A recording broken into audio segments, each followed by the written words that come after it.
All right, you guys, so this video, you might need some kind of a scarf and I'm just gonna quickly grab my sweatshirt, and this is just to show you how easy it is. Anything that has arms, so you can just have something, roll up the body and have your nice little kind of scarf there. So this is to put around the belly area, and then you cross it over, and I'm not gonna tighten it just yet, but I'm just gonna kind of have it kind of handy, all right?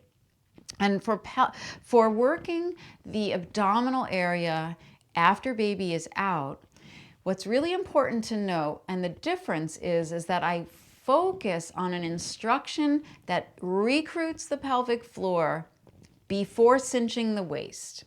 Because we've just pushed a baby out, we might have a lot more weakness down there. We might have a little more prolapsing happening, as like all the weight of pregnancy has kind of pushed things down. So we're trying to draw things up. We're trying to keep things together. We don't want to push and put too much force down. Now that said, even in pregnancy, if you know that you have issues with prolapsing in the past, or there'll be things that you want to get help with your midwives, with your doctors. But in general, if you don't have pelvic floor pain, like if you know that you're feeling pretty good and you just want to make sure you're doing things the right way, this is what we would do. Okay, so in post, remembering that the pelvic floor is going to work in unison with the respiratory diaphragm, right? So we inhale, we expand, and everything kind of descends, and then we exhale and we draws in and up. Now it's in that drawing in and up on the exhale that we're not only going to lift the pelvic floor, but we're going to add a little bit of drawing in of the navel. Not even the navel, of the sides of the waist, okay? But I want to make sure, very important, that the bottom of the pelvic floor is lifted before I cinch. So it's kind of like just this big support of lifting. It's like you're gathering and drawing in from the whole bottom. You're not just kind of squeezing in the middle and pushing down at the bottom, okay? Now you don't need to splint. What I mean by splinting is that sometimes the abdominal wall, the longitudinal lines of your muscles here, have separated a little too much. And that's another whole video, okay, with understanding what diastasis recti is.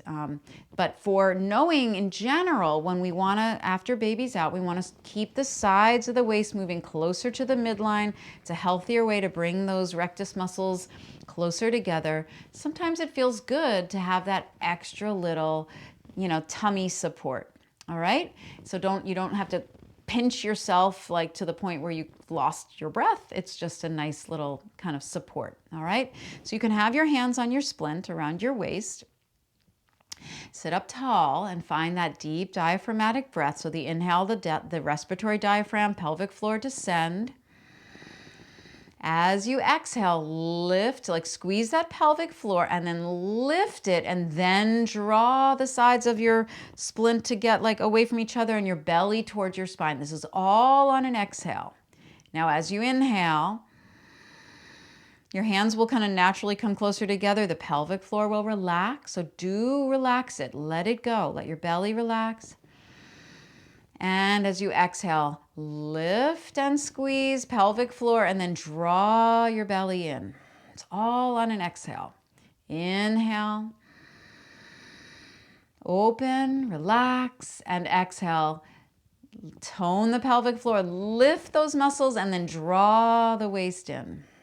You can even make a sound. I'll show you this one with a sound. So inhale and exhale. Lift, squeeze, and shh. It gives you that extra support for your transverse. Inhale. You'll notice how my hands come closer together as you kind of like the splint kind of comes closer in. And then as you exhale, shh, the hands separate as the splint gets tighter, right? Shh. Don't forget to use that pelvic floor muscle first, all right? One more. And lift. You have to tone, you have to actually train your mind to get to that pelvic floor first before you do your belly. Shh. Okay, so that's really the difference. It's a mind training of getting to the pelvic floor and then to the belly before, so you're doing them together in unison. Whereas in pregnancy, we're really just kind of naturally kind of expanding and then drawing in the belly. And I'm putting less emphasis on the lift of the pelvic floor just simply because I don't want it to overlift and I don't want it to over tighten on an exhale. It's about the breath. It's about what breath in pregnancy is going to be the most beneficial at the time when baby comes out, which we know pushing out is like usually on an exhale, most likely, right? We're like push, push, right? We want to open the pelvic floor, but we're still having to use some abdominal muscles, okay? So we have to think about it, use your kind of brain around it. You're not going to hurt yourself, right, if you kind of mix up the breath, but it's just helpful to know why, particularly I teach it this way. And it gives that nice support, particularly in post, to make sure that you're using those two kind of supports together, okay? You can always email me, Sue at Dig Yoga. You know that. You can always email me questions if you have it. And I'm sure I'll have other videos coming out in this area to help support any other questions. All right. Have a beautiful, beautiful day. Namaste.